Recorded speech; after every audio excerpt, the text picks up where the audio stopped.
Hello stock traders, I hope all of you are having a great morning. In today's video, I'm going to give you an update on MDIA, a stock I've talked about in the past, and also a new stock with some insider activity. And I'm going to talk about how the entry on it could be difficult and how I'm going to attack it. Now you can take a look at it and, of course, do your own due diligence on this stock. But I look forward to sharing with you these new picks. But before we get going, if you can do me a favor, please hit that most amazing and wonderful like button. Also, if you haven't done so before, please subscribe and turn on those bell notifications so you get notified when a new video comes out. So far year to date, personally, I am at a 2.80% loss. So far this week, I just had a really bad Wednesday, but am recovering from that. Hopefully you are too. Now, I'm not a financial advisor. Of course, you need to do your own due diligence and be responsible for your own trades. I'm just a stock trader who's had a lot of success trading on the market. You may not even like my strategies, but I have found a way to make triple-digit gains 4 out of the last 5 years by following these strategies. So I feel confident that they work. I do have a Patreon group. There's a link in the description down below. Please check it out. That $27 level is great. Also that $35 level that's got the insider swing play, the PDUFA run-up play, and all my long-term dividend picks within it. I have some stocks that I sold on Thursday's market day. I will list those down in the description down below if you are curious on any of the plays and if you have been following along with this series. All right, let's get into it. Let's not waste any more time and get going into these new picks. All right, so first and foremost, we're going to talk about MDIA and give an update on the stock. Now, this has been a fantastic mover since calling this out. This has done really, really well. This was a level of support that originally we talked about, and it came down and passed this. This was a level of resistance, passed it and bounced off this next level just as I had plotted out. Now it's come back down and touched this level again. And today in after hours and after market, Standard General LP paid between $5.56 to $5.75, loading up as an insider there, a 10% owner. And so this is very significant as this should push the price up even further. Love to see to get past this spot. And if we do, that level of resistance is 628. If we get past there, then it's a clear path up to $7.30. So this has been a fantastic stock, traded in and out of it, and made 15% here, 15% there, done really well with it, and looking for another 15%, especially with this insider activity, should be really, really good. Now, if you are a buyer and you're looking at this and you're like, well, I never got into this, and you're thinking you would like to with all this insider activity, of course, the best spot to buy is going to be right at that support level at $5.35. I do not know if it's going to dip down there, especially with the market looking pretty good going into Friday's market day. So this might be difficult to get.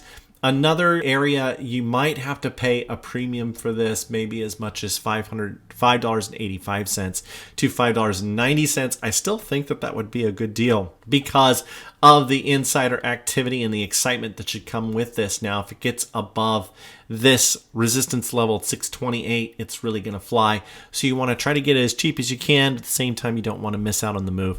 I think that this one should do really, really well. Okay, so let's go to the next one. This is a brand new insider that is a group buy, and I'm going to talk about why this one is so tricky. And this is OSAT, ticker symbol OSAT. This is Orbisap Corporation. This is an insider swing play. We have this support level right here of $3.72. We have this resistance level, which is very, very important, at $4.07. And my average in it, I'm looking to try to get in this. And so there's some different levels here.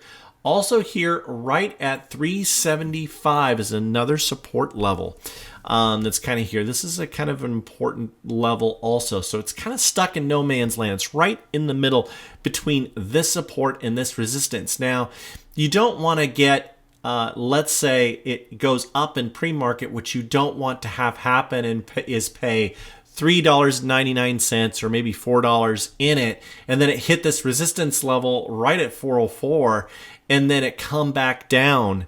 That is not what you want to do. But if you did see this, if it passed beyond that 404 level, let's say it got to 407, that would be confirmation of a possible breakout, and there's a big move up here if it can get past this level. So this is a low volume stock. This is very, very tricky. I would say, you know, if when buying this, if it dips down to 372, that would be fantastic. But if it gets above 407, I would load up on it towards that next thing. But anywhere else in between is just no man's land. And so that's kind of tough to get in on that. But you might try to get some shares early in the morning. Maybe you can get it as early as much as 380 or so. But you just don't want to be stuck in the middle there where if it comes up against this resistance line and fails, which I don't think will happen. And here is why. There's a group buy on this low volume stock at $3.24. The CFO, the CEO, the president of the company, and the chief business development officer all loaded shares at $3.24 and did so as a block buy. That's what has me excited even looking at this. But, you know, I just want to show some caution. As you can see here, it's come up to this level before. It's come back down. It's come up to this level, then again, then came back down, then dipped below it. And that is where the officers loaded big time, was at 324, and the absolute low point was 322. Fantastic buy, but that is what pushed it back up into this level again. And now it's gotten to this resistance again, and it failed to break out again. But now we have insider activity, so now there's some excitement and possibly some money moving in. So I sense that we could see a breakout, but what you don't want to do is just buy it right where it's at, which is 385, and then have it not break out. And that would be a losing trade, but I'm expecting it to go well. Well, I wish you all the best in the stock market. Please have a plan for each and every stock that you enter. Have a plan. This is why I enter a stock. Here's the things that I look for to exit a stock. You got to understand exit strategy. I do have some videos on that. If you look through my different videos on there, there are some great videos about exit strategy and how I approach it, some of the things that I look for. That doesn't necessarily mean that I'm an expert or anything. I'm just someone who's done this for a lot of years, and those are the things that I do and the way that I work. Anyway, I hope to see you in our Discord, but if not, please reach out to me in the comment section down below. I would love to hear from you. I wish you all the best on the stock market, and Raythoven out.